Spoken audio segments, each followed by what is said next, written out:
Hello, viewers. Welcome back. So, quite interesting. Every January 15, we kind of organize what we call the Martin Luther King Lecture. And it's quite interesting in a compelling society like United States, full of diverse culture, religious group, and ethical composition.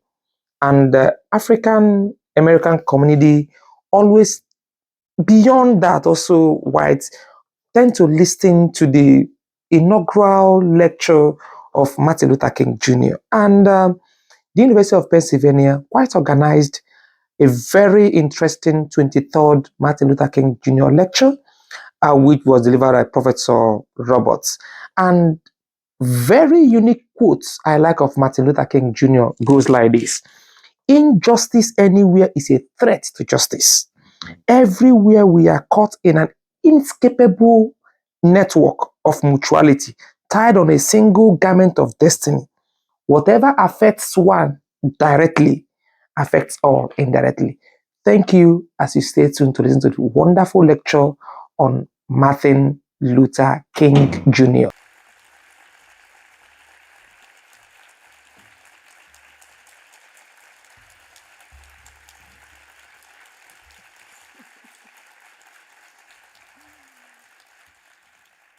Thank you so much. And thank you for that gracious introduction, lengthy introduction, Wale. Thanks also, President Jameson, Dean Benet Weisner, and the Center for Africana Studies. I'm so blessed to call Africana Studies one of my homes here at Penn. I'm extremely honored. I can't express how honored I am to give this year's Martin Luther King Social Justice Lecture and to be in conversation with my amazing Africana colleague, Marcia Chatlam. And thank you all for coming out. This is a momentous year to reflect on the life and work of Dr. Martin Luther King Jr., in part because it marks the 60th anniversary of the Civil Rights Act of 1964, one of the crowning achievements of the freedom struggle that he devoted his life to. In his I Have a Dream speech, the high point of the 1963 March on Washington, just a year before the Civil Rights Act was passed, Dr. King observed, "There are those who are asking the devotees of civil rights, when will you be satisfied?" He goes on to answer, "We can never be satisfied as long as the Negro is the victim of the unspeakable horrors of police brutality. We cannot be satisfied as long as the Negro's basic mobility is from a smaller ghetto to a larger one. We cannot be satisfied as long as a Negro in Mississippi cannot vote and a Negro in New York believes he has nothing for which to vote. Police violence, residential segregation and housing discrimination, voter suppression, the sense that there's nothing for which to vote." King's words prior to the Act's passage might describe our situation 60 years later, after its passage. So we might ask ourselves, are we satisfied? Are civil rights enough? Dr. King's I Have a Dream speech might just as aptly have been called his fierce urgency of now speech. Alongside his dream of a truly free, equal, and democratic society manifesting at some point in the far-off future, he declared, "We have also come to this hallowed spot to remind America of the fierce urgency of now. Now is the time to make real the promises of democracy." King's simultaneous dream of a just and humane future world and his call for action in the world right now, those reflect themes that I want to explore tonight. It is in the long, unfinished struggle for liberation, marked by remarkable victories and deep dissatisfaction, by vision and urgency that I want to place the Civil Rights Act of 1964, Dr. King's radical political vision, and the current moment we find ourselves in. The Civil Rights Act of 1964 marked a tremendous victory of the Black freedom struggle. Passed right on the heels of the March on Washington, Congress finally responded to a long-standing demand on the federal government to intervene more aggressively against Southern state officials' violent refusal to recognize Black people's equal status. The Civil Rights Act prohibits discrimination on the basis of race, color, religion, sex, or national origin in employment, in public accommodations, and in federally funded programs. It also strengthened the enforcement of voting rights and school desegregation. It provided mechanisms for investigating and documenting continued racial discrimination and for making claims for redress. And it served as a foundation for subsequent Civil Rights Acts, like the Voting Rights Act of 1965 and the Fair Housing Act of 1968. Just think about the momentous place of the Civil Rights Act in the protracted legal history of racial injustice and struggle in the United States. During the era of chattel slavery, state and federal courts, including the U.S. Supreme Court, consistently ratified the slavery regime by interpreting key constitutional provisions and statutes in favor of enslavers. As the court summed up in its 1857 Dred Scott decision, the framers intended to embed slavery in the Constitution because they believed that Black people, quote, had no rights which the white man was bound to respect. After centuries of Black rebellion, an abolition movement, and a bloody civil war, Congress enacted the 13th Amendment, prohibiting slavery and involuntary servitude throughout the nation, followed by the Civil Rights Act of 1866 over President Andrew Johnson's veto, and the 14th Amendment, extending the guarantee of full citizenship to Black people as well as anyone born in the United States. 4 million formerly enslaved people grabbed a short-lived opportunity to create their own economic, social, and political lives independent of white domination. But slavery's defeat was met by a white terrorist campaign to return newly freed Black people to servitude and to reinstate white rule. It installed an official Jim Crow regime that treated Black citizens as legally inferior in every aspect of economic, social, and political life. It took a mass movement like never before, entailing sustained organizing, marches, boycotts, strikes, sit-ins, rallies, arrests, jailings, beatings, an inspiring host of brilliant leaders, tens of thousands of everyday dedicated women, men, and children, many who were murdered, to topple Jim Crow and usher in civil rights. That's how important the Civil Rights Act of 1964 is. But like the victory over chattel slavery, the civil rights victory over Jim Crow was met by powerful efforts to reinstate white domination in new forms, what Michelle Alexander has famously called the new Jim Crow. The explosion of the prison population, and I would add the foster care population, both filled disproportionately with Black souls, both powerful means of disrupting and controlling Black communities, happened after the Civil Rights Act of 1964 was passed. Emancipation from slavery, the Reconstruction Amendments, and civil rights legislation all marked monumental strides toward a free society, but none achieved Dr. King's vision or that of freedom fighters before him. One of the reasons that civil rights have failed is the false view that in the passage of the civil rights laws, the civil rights movement did achieve all of its aims. The US Supreme Court makes the civil rights era the dividing line in its jurisprudence on racial equality. It treats the 1960 Civil Rights Acts as if they vanquished completely state racism in America. According to this view, apart from aberrational acts of overt prejudice by individual officials, the new civil rights ethos has purged the government of its white supremacist past. In its 2013 decision in Shelby County versus Holder, for example, the court struck down a key provision of the Voting Rights Act on grounds that it was no longer needed to protect against racist barriers to political power.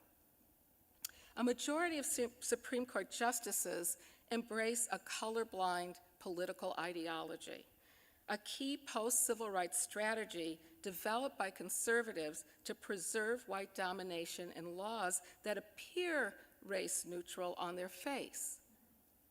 As sociologist Eduardo Bonilla Silva writes in his classic Racism Without Racists, much as Jim Crow racism served as the glue for defending a brutal and overt system of racial oppression in the pre-civil rights era, colorblind racism serves today as the ideological armor for a covert and institutionalized system in the post-civil rights era. The court's recent decision striking down the use of race in university affirmative action programs is grounded in this colorblind ideology. It holds that because the civil rights laws put people of color and white people in positions of full equality, social policies that take race into account constitute unconstitutional race discrimination. So the court strikes down race-conscious remedies aimed at mitigating structural racism, while it upholds policies that are race neutral on their face, but in fact subordinate Black and other communities of color. In a move legal scholar Kiara Bridges calls the historical resemblance test, the court only recognizes civil rights violations that resemble the pre-civil rights era. So it rejects contemporary claims of racial injustice by distinguishing the benign motivations of their modern-day perpetrators from the blatantly contemptible motivations of historical racist actors. The justices point to atrocities committed pre-civil rights, for example, by enslavers, the Klan, the blatantly racist officials like Bull Connor, the movement's vicious adversary in Birmingham, Alabama, as a strategy for excusing today's racist practices, which may seem more subtle, I'm not sure, but they seem different. They seem to pale by comparison to what happened prior to civil rights during the slavery and Jim Crow eras. This ignores how racism in the post-civil rights era operates through institutions, systems, and structures that are rooted in prior slavery and Jim Crow regimes, but reproduced in new ways, new forms. Racism is reproduced, not replicated. This is how abominable acts of anti-Black state violence are still possible and deemed acceptable in a post-civil rights America. Despite popular interpretations of Dr. King, he made it very clear that he was not satisfied with civil rights. In his August 16, 1967 presidential address at the 10th annual meeting of the Southern Christian Leadership Conference, entitled "Where Do We Go From Here?", King began by noting that just 10 years before, when the organization was launched, racial segregation was still a structured part of the architecture of Southern society. He went on to review the movement's amazing accomplishments. In assault after assault, we caused the sagging walls of segregation to come tumbling down, he said. We made our government write new laws that altered some of the cruelest injustices that affected us. And then he describes a divine dissatisfaction with those laws. But in spite of a decade of significant progress, the problem is far from solved, he said. The deep rumbling of discontent in our cities is indicative of the fact that the plant of freedom has grown only a bud, not yet a flower. In his 1967 book with the same title, King declares Black people's great disappointment with the federal government and its timidity in implementing the civil rights laws on the statute books. The gap between promise and fulfillment is distressingly wide. He calls the law's extravagant promises a mockery today because the federal government failed to send federal marshals to inhibit Southern terror and otherwise enforce the laws. He wrote that the old way of life, economic coercion, terrorism, murder, and inhumane contempt had continued unabated. Dr. King's analysis of Black Americans' dissatisfaction had as much to do with the limits of civil rights laws as their lack of enforcement. King's conclusion that civil rights are not enough was based on his astute political analysis of Black people's persistently subordinated status in America.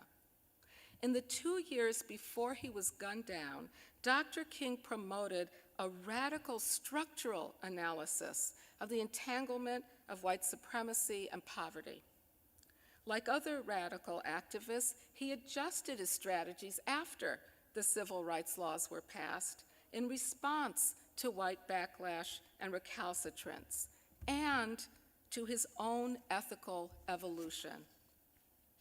A year before his death, Dr. King launched the Poor People's Campaign, which extended the ongoing movement for Black people's civil rights to a new call for the radical redistribution of political and economic power.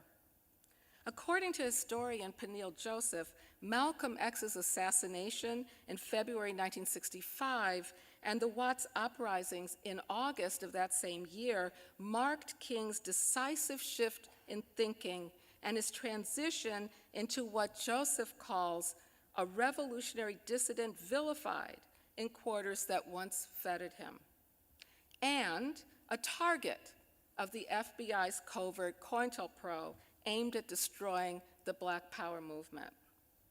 In a series of lectures delivered in November and December 1967, republished after his assassination as The Trumpet of Conscience, King attributed the passage of the Civil Rights Acts to the dramatic crisis created by carefully planned mass demonstrations in Birmingham and Selma. And then he observed, "Of course, by now, it is obvious that new laws are not enough." Those are King's words. He explained further in A Testament of Hope, also published posthumously, that, quote, "The Black Revolution is much more than a struggle for the rights of Negroes. It is forcing America to face all its interrelated flaws: racism, poverty, militarism, and materialism. It is exposing the evils that are rooted deeply in the whole structure of our society. It reveals systemic rather than superficial flaws and suggests that radical reconstruction of society itself is the real issue to be faced." King also tied together the problem of racism, the problem of economic exploitation, and the problem of war. In his 1967 speech at Riverside Church in New York City, he explained his opposition to the Vietnam War, calling America the greatest purveyor of violence in the world today. He would later call out the hypocrisy of the government assault on Vietnam. What kind of nation is it that applauds nonviolence when Negroes face white people in the streets of the United States, but then applauds violence and burning and death when these same Negroes are sent to the fields of Vietnam? In March 1968, a month into the Memphis sanitation workers' strike, Dr. King addressed the strikers on a stop in his Poor People's Campaign.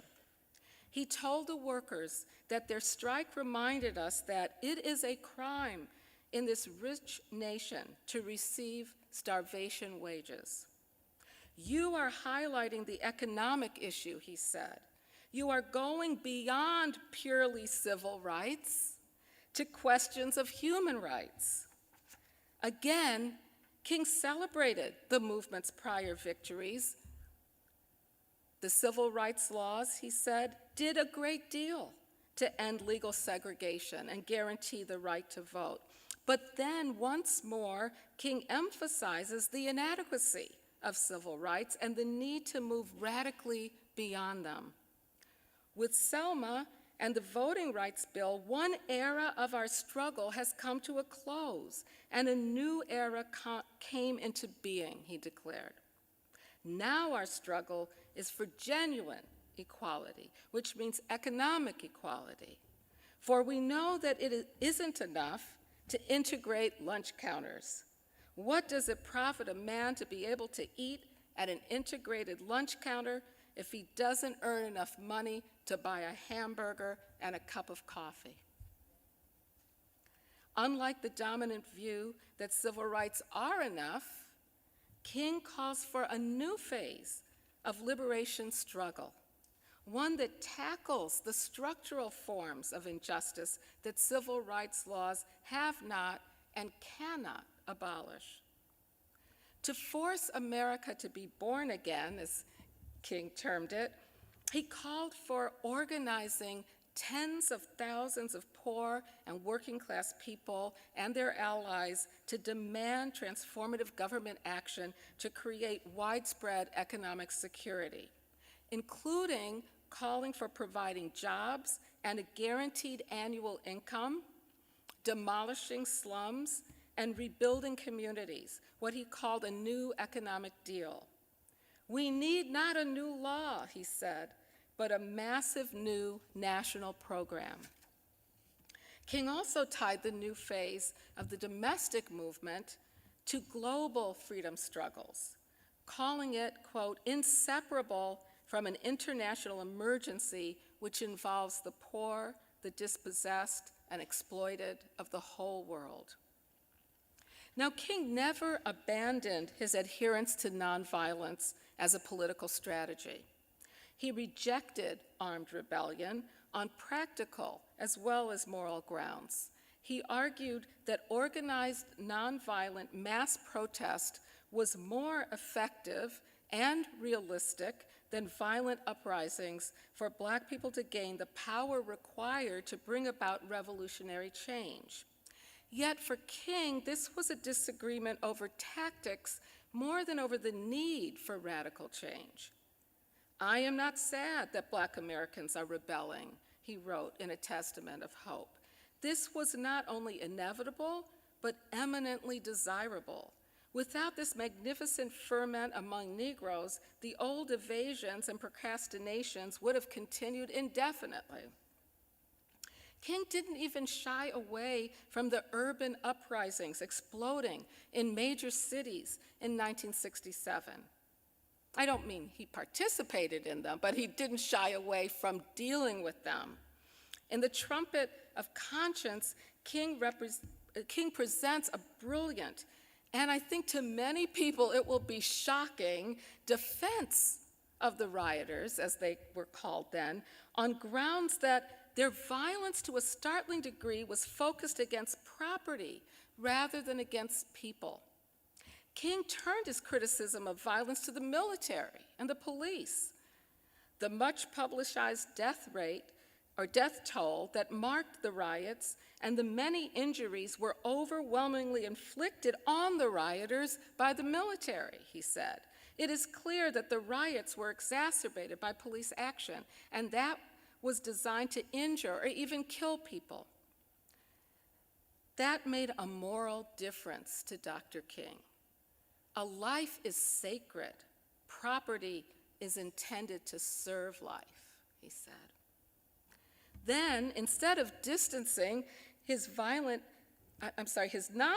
movement from the looters, He highlighted their restraint and drew connections to them, interrogating why the looters avoided attacking people but targeted property.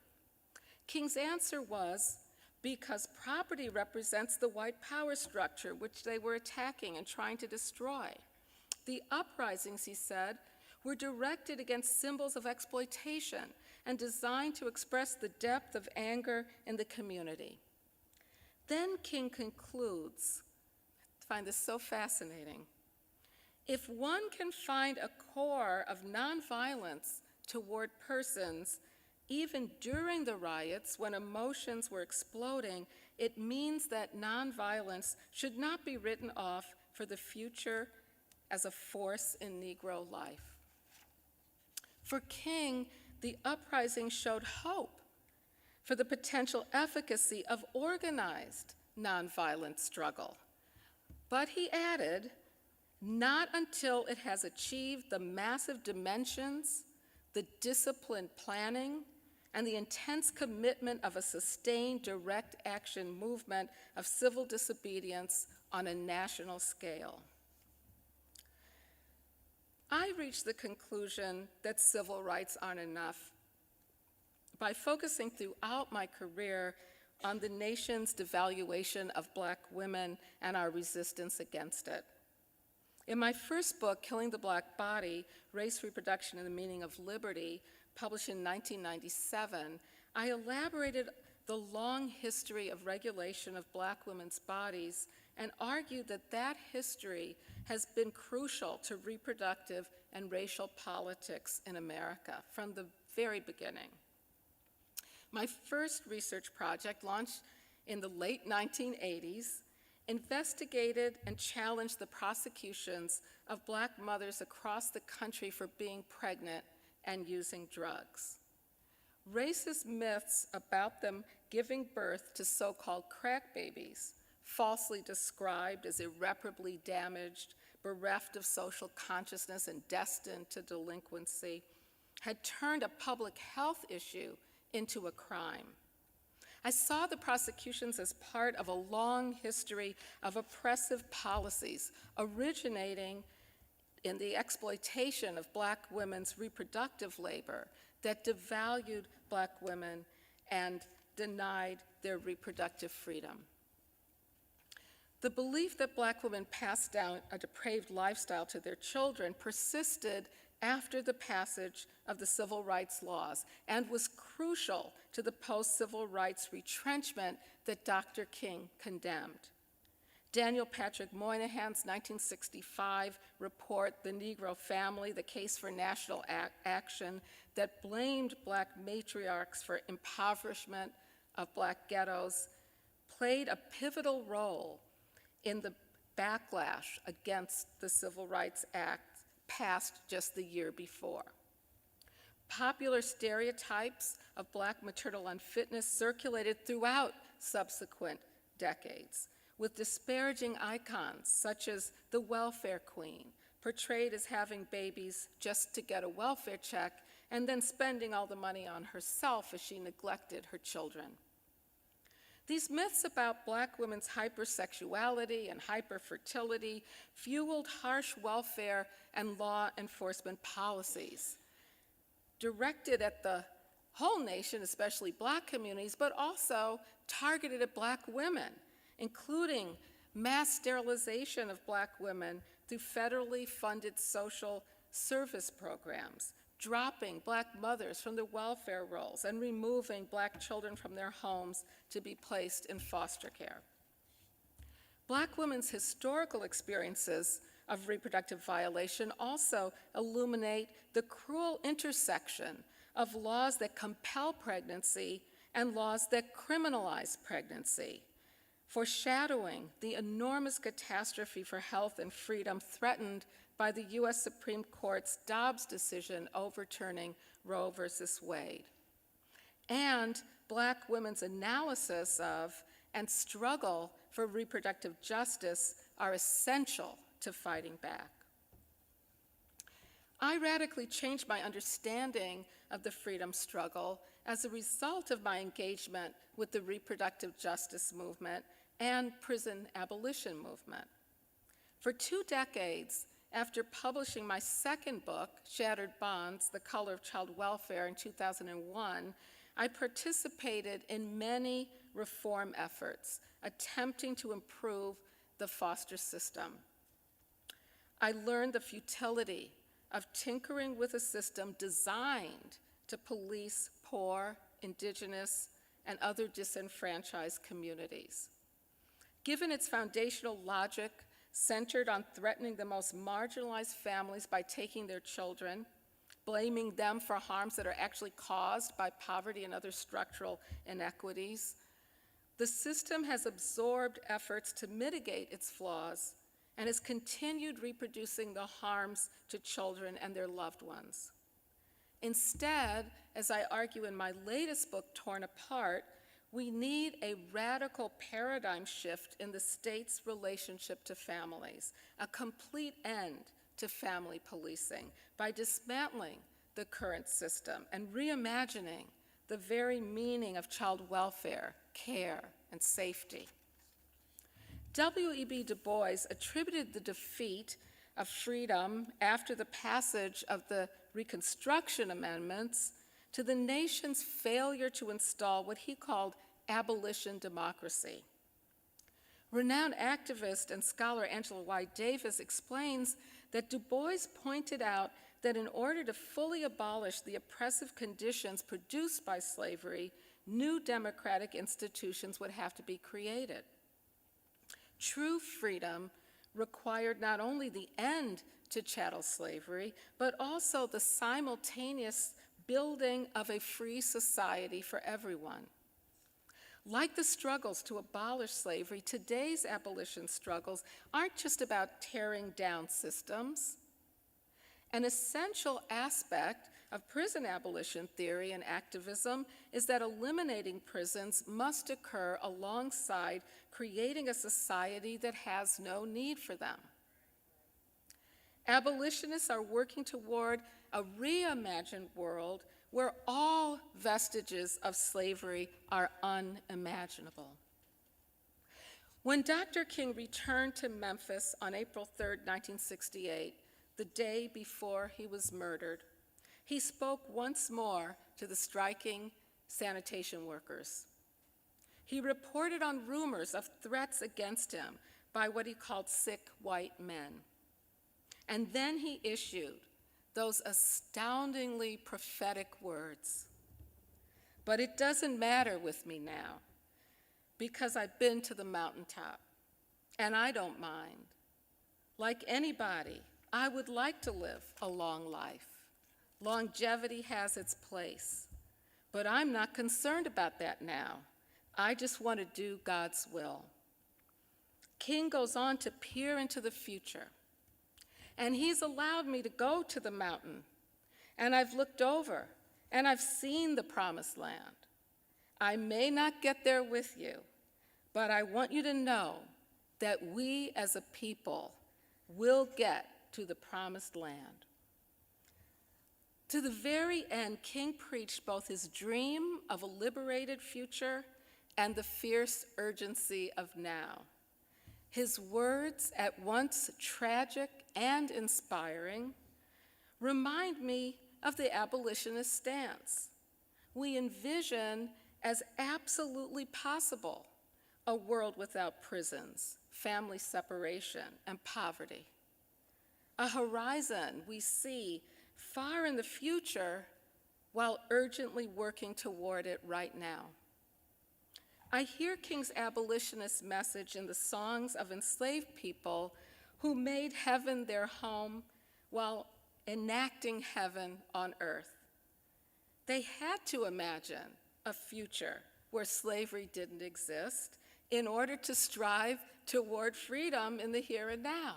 Isn't that right? Right? Abolishing slavery meant believing a radically different society was possible and working to create it even while still in bondage. It's amazing. It's amazing. But if they didn't do it, where would we be now? even worse off. So no, civil rights are not enough. But the passage of the Civil Rights Act of 1964 and the Civil Rights Act of 1866 before it are evidence that mass movements and years, maybe decades, maybe centuries of committed collective struggle dedicated to justice can topple what seem like unshakable regimes of injustice. That should give us hope to imagine a free, equal, and democratic society where today's unjust systems would be unimaginable. And it gives us a mandate to build, with the urgency of now, the beloved community that Dr. King dreamed, lived, and died for. Thank you.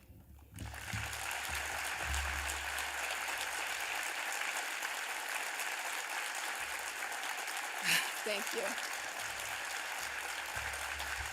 Okay. Okay.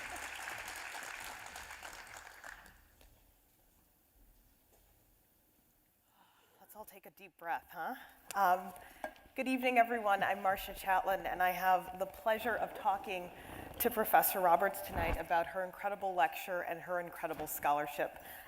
When Killing the Black Body came out in 1997, I was a freshman in college, and everyone had your book. And everyone was holding it so close because I think for a generation of young people who were kind of growing into consciousness, this was the first time interacting with the ways that Black women's stories can tell us about so many things. A lot. Everything. Essential, as I was trying to point out in my talk, yeah. And so I took notes during your talk because you covered everything, every idea, and so I had to think about different ways of entering this conversation. And I want to think about the structuring of the Civil Rights Act and the ways that, for many historians, we say, you know, this is the beginning of a modern relationship of people who had been in a state of rightlessness with the state. And so in those initial moments after the passage of the Civil Rights Act, what did people imagine that this piece of legislation could do? Yeah, I think they imagined that it would put an end to segregation. Of course, people were realistic that laws couldn't do everything, but they certainly imagined it would do more than they did. So when King says we're disappointed, what's happening is a mockery, they assumed that the federal government would send in marshals, would send in people who would watch the polls, even just talking about voting rights, that the laws would be enforced. And in fact, they weren't being enforced. So they thought that this was a real end to the prior legal regime where it was legally not only permissible, not only acceptable and expected that Black people would be subordinated, that violence against Black people would not be redressed, that the regime was segregation. You know, that was the official law of the land. And the Civil Rights Act was supposed to end that, again, realistically knowing that it would take further work, but thinking that it would do more than what it did. And in terms of thinking about how closely the passage dovetails with Johnson declaring a war on poverty and King's Poor People's Campaign, what are some of the ways that I think, you know, the Civil Rights Act structures so much of our ideas about, I have a right to this, the government can't do this, but where do we fill in that gap to the government also provides? The government also has to care. Yes, well, that's one of the limitations of civil rights law, is that it's structured as a way to claim discrimination against individuals and for those individuals to get some kind of individual redress. It does also provide, I mean, we should make it clear, it provides for a civil rights commission that is supposed to investigate and deal with continuing racial discrimination. It provides for the Equal Employment Opportunity Commission. But those are still individualized ways of dealing with discrimination on a person-to-person basis. They don't really deal with the kind of structural changes that would be required to end poverty in America. In addition, the war on poverty was immediately met with various ways of diminishing its impact. In fact, we could look at the war on poverty as being connected then to a backlash that sent police officers into Black communities. That was the beginning of the buildup of mass incarceration in America, especially the hyper-incarceration of Black people. As I mentioned in my lecture, Daniel Patrick Moynihan's report came out a year after the Civil Rights Act was passed and was part of this way of looking at the war on poverty as also requiring a harsh law enforcement containment of Black communities. Elizabeth Hinton's book From the War on Poverty, The War on Crime, I hope I'm saying the title correctly, it lays out very clearly the way in which immediately after the war on poverty was launched, there was this backlash to really diminish drastically whatever it could do in terms of ending poverty in America. And of course, we know that it hasn't ended poverty in America. We still have the highest rate of poverty, including child poverty, of any Western industrialized nation in the world. And so the war on poverty was not what King had in mind with his Poor People's Campaign. As he said, he thought that there should be much more intense and radical government efforts to make sure everyone had a job or a guaranteed income. Oh, okay. One of the issues that you bring up that I think is so illuminating on why these discussions about the past and the present are so difficult to articulate is you talked about how within the legal framework, we are looking for acts of discrimination that have resemblances of the past. Yes. So are you being told to sit somewhere? Yes. Are you, being intimidated in very explicitly racist ways? Exactly. Meanwhile, we have an evolving set of structures and realities of how racism actually operates. And I think that, that insight I think is so helpful in terms of what role do you think legal educators have in helping practitioners and helping us understand what the law does and doesn't do, and how do you pass this memo on to the Supreme Court? Well, that may be an impossible task. We can pass the memo, doesn't mean they're going to read and accept it. So this is, and I cite Kiara Bridges, her recent, last year's Harvard Law Review Supreme Court forward presents this, what she calls historic resemblance test, that if acts of racial injury don't resemble the acts prior to the civil rights laws, the court doesn't recognize them. And even though we see what seem like very blatant acts of racial discrimination and racial violence, anti-Black violence by police officers, for example, killings of unarmed Black people, they still, because they don't, the police department hasn't explicitly said it's going to discriminate against Black people, then it's not recognized, in addition to all sorts of doctrines of immunity and even a doctrine that you can't bring a lawsuit against the police if their violence, if they didn't know, that what they were doing was unconstitutional. I'm talking about, a civil rights action under the US Constitution. So it's that, but then also the ways in which structures, the way that mortgages are approved, the way that education is distributed in the United States, with lower quality schools in Black communities, with less resourced schools. And when I say lower quality, I mean not the quality of the people in them, but the resources that they have. The continued residential segregation and disinvestment in Black neighborhoods. All of these structural ways that Black communities continue to be subordinated, disadvantaged, cut off from the full benefits of society, from political power, the voter suppression campaigns going on that don't, of course, they're not going to say we're passing a law requiring a voter ID, or we're passing a law disqualifying people with felony records from voting. They're not going to say this is to keep Black people from voting. Although I think there have been some people recordings put all sorts of that stuff have been leaked. But so then the court, or anyone who has this historical resemblance will say, well, it's not like the Jim Crow era.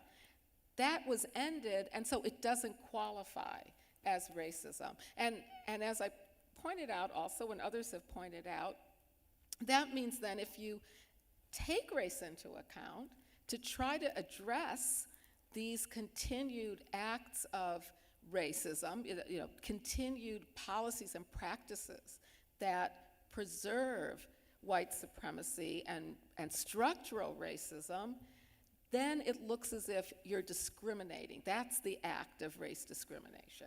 So that the act of reparation becomes another exactly problem. Exactly, yeah, but people will say reparations for what? We passed the Civil Rights Law of 1964, so we don't need reparations. The circular logic of it is so infuriating, and one of the distinctions of your career has been your ability to shake up our idea of what a protected class is. Mm-hmm. So the Civil Rights Act of 64 begins this idea of who is protected under these laws, mm-hmm.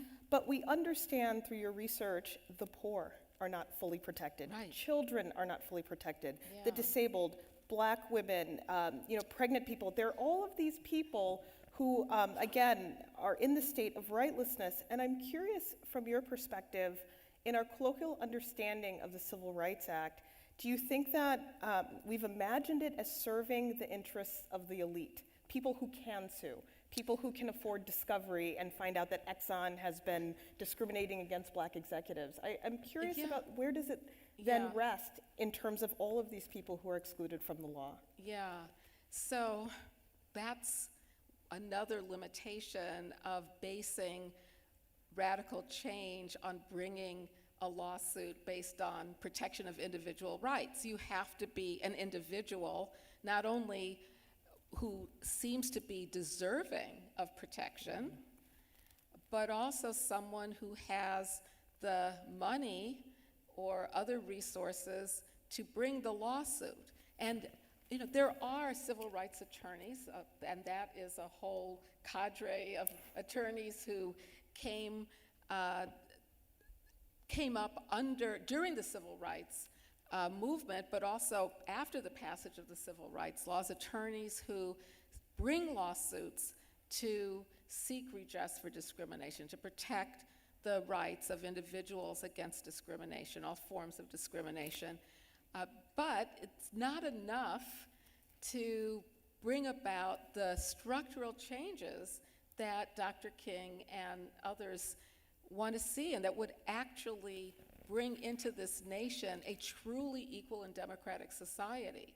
And I want to emphasize also that, as you point out, a lot of my work has been pointing to really horrible injustices that I see, the prosecution of pregnant Black women or women who just gave birth and dragging them out of maternity wards because there was a positive drug test, as if that's going to help, their babies. And to me, it was obvious that this was a devaluation of these women. This was punishing them for having children. And now my work against family policing, along with many activists that are trying to make radical change and abolish this system and replace it with policies and practices and community-based resources that actually support families. But this is a system, you know, when I started working on it in around the late 1990s, after I published Killing the Black Body, started investigating, it was so obvious to me that this was a racist system. I was in Chicago teaching at Northwestern. If you go into family court, all you see are black mothers pleading to get their children back. I don't know how anyone could look at it and say, this is an equal race-neutral system. And so there was that. And then my work on the resurgence of biological concepts of race. I mean, I'm just astounded at how today there are scientists who publish articles still based on this idea that some natural force divided human beings into races, and automatic changes in medicine and medical technology that's still widespread, where if you're black, there's an automatic adjustment in the outputs. I mean, these are just some examples. I feel like my whole career is about pointing out to people, this is unjust, but the law doesn't see it that way. So what is that about? I mean, how can it be that something so violent as taking someone's children away because they're impoverished, you know, because they're houseless, the answer is to take their children away from them? You know, how could it be that we have in America, I just saw an article in the New York Times, black women in New York City are 9 times more likely to die from pregnancy-related complications than white women in New York City. Now, how can this be? How can it be that we know that during the COVID lockdown, when families were getting income support, it drastically cut the child poverty rate, but then now Congress says, oh no, but we're gonna end that policy, and we see the child poverty rate go up, and that's considered humane and democratic and just and advanced and developed, you know, we're a developed nation. So I could go on and on with all these examples. How is it that that happens? And part of it is because of these underlying assumptions that there are certain people who just aren't equally human. They don't even deserve to live, let alone to thrive. And so that's something we have to tackle, we have to end as we're working toward a society that is truly democratic, truly equal, truly caring, truly loving. I was happy that President Jameson pointed out that quote from Dr. King, where he talks about the connection between love and power. Power should be to implement love, and love without power is too weak. I don't know if that's the exact quote, but that's part of what King said in that, in his Where Do We Go From Here speech. So that's all of what we have to do, and just focusing on redressing individual people's rights within this framework that's already so limited. And you know, I want to highlight what you asked earlier. I don't think I mentioned it or emphasized it enough when you said it's framed in what do we have protections against the government? You know, what are our protections against government interference, which is important. But it leaves out what should we demand of government to provide. And both of them are equally important, and our whole civil rights and constitutional jurisprudence are all set up around these negative rights, which aren't even enforced for everybody, but don't go to the positive right to be able to feed your family, the positive right to have housing, the positive right to have health care. That's why I think King said we have to go from civil rights to human rights. Those are human rights that everyone should be entitled to in a truly free and democratic society. In a moment in which it seems like the lowest common denominator wins, is it legal? Then it's fine. Is it against the law? No, okay, it's fine. Yeah. To elevate ourselves politically and socially and in community to, is it ethical? Is it moral? Is it loving? Yes. Is so much what you provide us, and is so much of what King's legacy is about. And as we enter, I mean, who the hell knows what we're entering next? But as we enter an election season, a moment in which many people are asked, what are we moving toward? Yes. Can you help us think about some things that are not just legal, but just, that we can all move toward? Yeah. Well, I think we should move toward a more loving society. I think that's one of the gifts of Dr. King, is that he wasn't afraid to say that love and power must be jointly manifested, jointly supported. And he was talking about, equal distribution of power in the United States, and a nation that put love into its ethos, its morality. Can we say that? I remember when I would have been afraid to use the word on a stage or anywhere in academia. You were considered ridiculous to talk about love. But we need a more caring society. How can we, going forward, think about what care actually means?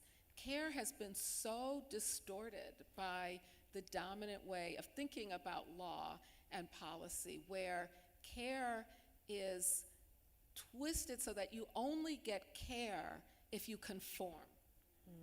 To get care for the most marginalized people in America, and I mean impoverished white people, black people, indigenous people, other people who are LGBTQ people, people who are not considered the valuable, upstanding members of society, the elite. To get care, you often have to subject yourself to some kind of supervision and even violence. I mean, this is the case with our so-called child welfare system or family policing system. How do you get care in that system? Well, you get care if you've been accused of maltreating your children and you're under supervision of the system and you comply with everything they tell you to do for fear that you're never going to get your children back. How do you get care if you have a substance abuse disorder? Very often you only get it if you subject yourself to judicial oversight. And it might be if you don't do what the judge says, you're going to prison. So now the care is linked. In so many ways, care is linked to carceral systems of punishment. Even schools now. You're only going to get a good education or an education in many inner city schools if you subject yourself to police officers inspecting you in the halls. So that is, I know people are even saying, well, maybe we need a different word than care because it's been so taken over by these punitive ideas that you have to deserve the care. You have to be monitored to get the care, and you have to be punished with the care taken from you if you don't follow all the rules. And so I hope that we don't need a new word, that we can reimagine what care means, and we can, moving forward, think about how can we actually institute care, not only in government laws and policies, I think those are important, but also in the way we interact with each other in our communities. We're in a state now, a condition now in the United States, where the police power and the police state is growing in every aspect of our lives, And people will find it hard to get any support from the government. And as you said, who knows? Will any of it exist? Maybe you have to be rich to get the resources you need to care for yourself and your family, to have your basic human needs met. that could be the case. So if that is the case, and it's already moving toward there, then we need to figure out networks of care, mutual aid in our communities. How do we help each other? How do we be more caring to each other?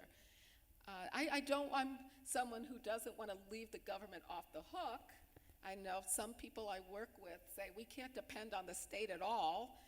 We just have to have our own mutual aid in our communities. I am more in line with Dr. King and say we should demand that the state provide for our human needs. That's a human right.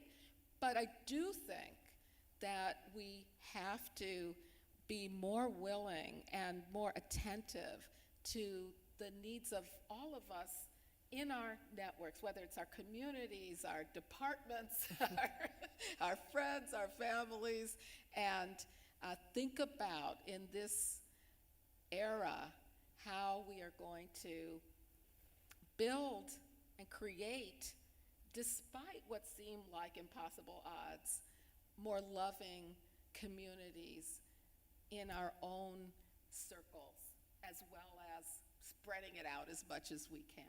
Well, on behalf of this incredible audience, this incredible scholar, thank you so much. Thanks so much. Thank you. Thank you so much. Thanks, Marsha.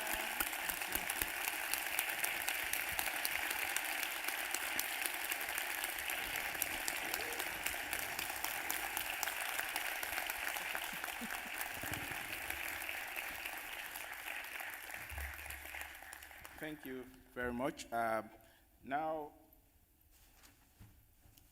on behalf of the Center for Africana Studies, it is my pleasure to present a gift to our honoree, the MLK honoree of 2024.